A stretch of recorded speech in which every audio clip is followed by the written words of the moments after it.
Finally इस Changan का engine ये बाहर आ गया है, जो कि होंडा सिटी का इंजन फिटिंग किया हुआ था।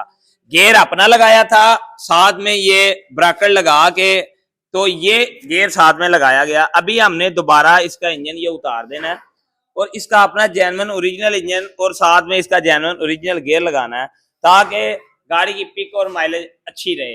ये गाड़ी वाले को किसी ने मशवरा दिया था कि आप इस गाड़ी के अंदर 1300 या 1500 सीसी इंजन रखें, साथ में गियर अपना लगाएं। उन्होंने ऐसे ही किया। सिटी जो कि चूहा मॉडल के नाम से मशहूर है, उस गाड़ी का इंजन लगाया और लगाने के बाद ब्रैकेट बनवाया और लगाने के बाद ये गियर इसका अपना लगा दिया। जब ये गियर लगाया और गाड़ी 70-80 की स्पीड से ज्यादा नहीं जा रही थी, कस्टमर बड़ा परेशान हुआ कि मैंने 1.5-2 लाख रुपया खर्चा भी कर दिया लेकिन मेरे गाड़ी का मसला हल नहीं हुआ। तो उन्होंने अल शरीफ ऑटो से रब्ता किया। हमने उनसे पूछा आपके पुराने इंजन को मसला क्या, तो वो कह रहे जी वो ऑयल कम करता है, वो इंजन सीज हो गया। तो हमने उनकी गाड़ी का वही इंजन रिपेयर करके ओके करके तसल्ली के साथ गारंटी के साथ 3 महीने की गारंटी दी है और अभी हम इस गाड़ी को दोबारा इसका अपना इंजन लगा रहे हैं, ताकि ये गाड़ी अगर सेल भी करें तो इस दौरान इनकी गाड़ी की सेल में भी कोई प्रॉब्लम ना आए। Al Sharif auto care, EF election and car.